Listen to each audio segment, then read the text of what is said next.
there's one creator, okay?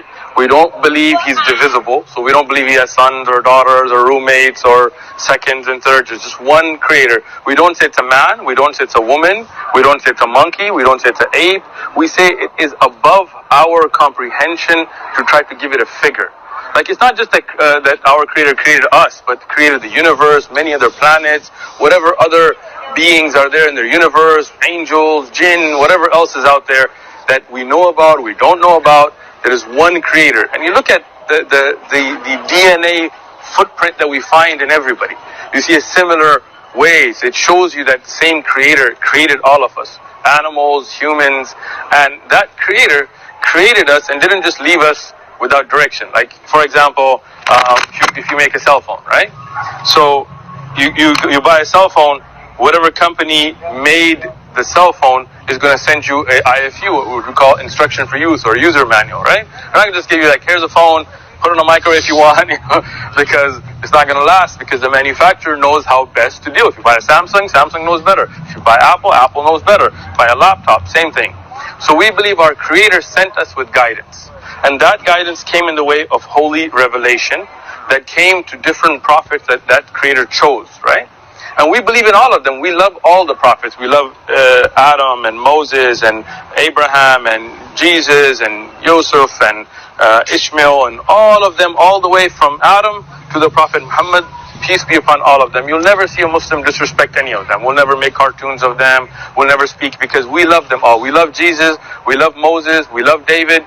We believe they all brought the same message. We believe the core message, like you look at the 10 Commandments, the core message there is always believe in one God, right? Don't worship idols. Like, what's the first of the 10 Commandments? O Israel, hear that your Lord is one. That's the first. Second, don't worship graven idols and images, right? So that's one message. And we believe that all the religions, they brought that same message. But then some of the messages get corrupted. Over time, you get Pope Damasus, you get the Council of Nicaea, you get King James, you get people who have their own political interest. So Jesus goes from being a prophet to being divine, or being the Son of God, or the God himself. And as they start to edit and update these texts, they start to cause contradictions within the writings. So then you see a corruption come forward. So God, Creator, the most, like, we know Allah through many names, the most merciful, the most loving, the one who's strict in account, like all of those are the different qualities of our Creator, right? So that Creator then sends out of his mercy, if one prophet's time's over, he sends another one, until obviously you can always at the beginning, you're always going to end with everything in the world, right? So through revelation, the last of the revelation is the Qur'an, right? And the Qur'an uniquely has been preserved, because in the time of the Prophet Muhammad, peace be upon him, they memorized the entire Qur'an, cover to cover, Fatiha to Nas. How you doing? Right? So there you have not just written manuscripts, you have it memorized. Until today we have brothers that memorize the Qur'an. That memorize the entire Qur'an. You want to do a quick little test with this guy? I'm going to pick a surah, just pick a chapter at random, right? And me and him are both going to read it from memory. No book. Alright? And you check. Alright? Let's go with Surah Taha. Right? Taha, which is in the Quran. Have a good one. Right? أعوذ بالله من الشيطان الرجيم بسم الله الرحمن الرحيم طه ما أنزلنا عليك القرآن لتشقى إلا تذكرة لمن. The same one. So he's going to do the same one now. The same beginning of Surah Taha. From memory.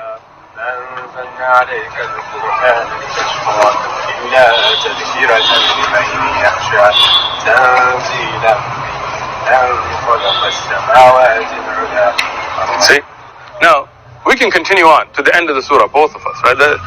Now, what you see is, we've both memorized, right? So, even if somebody tries to change a book, in the lifetime of the Prophet Muhammad, peace be upon him, there were many from the companions that memorized the whole Qur'an, beginning to end, right? So then, even if somebody makes a mistake in writing, you always got somebody that's memorized, like, oh, you made a mistake, right? And we have manuscripts that were written down during the time of the Prophet Muhammad, peace be upon him, that have been carbon dated. Like, there's a part of the Quran, like the surah that we just read, a part of that is called the Birmingham Quran. If you can Google it, right? And in England, non-Muslims, they found these manuscripts from Taha and Surah Kahf, part of these surahs, and they carbon dated it to the latter part of the life of the Prophet, peace be upon him, and the time of the Khalif, the first Khalif. So we have those manuscripts as well.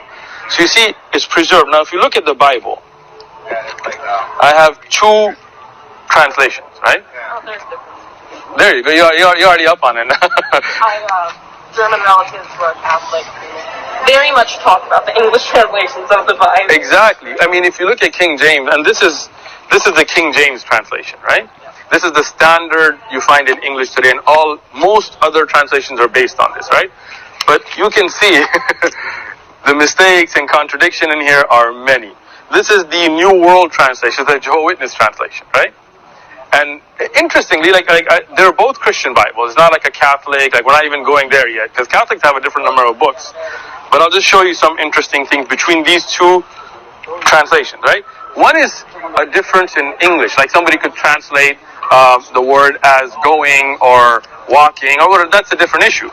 But here, if you look at Luke 9:56, it says, "For the Son of Man did not come to destroy men's lives, but to save them, and they went to another village." So you see the verse? Right? Luke 9:56. Same Christian Bible, but this is the Jehovah's Witness New World Translation. Luke 9:56. Same Christian Bible, but this is the Jehovah's Witness New World Translation. We go to the same Luke 9:56. So they went to a different village. You see, the whole Son of Man came to this, the whole thing is gone, right? Let me give you one more just for fun. This is in Matthew 18:11. Matthew 18:11. "For the Son of Man was to come to save that which was lost." Right? Let's just look up Matthew 18:11. It's not there. It's just an asterisk. You see? So what does that tell you? Even between those that researched the original text, they found differences.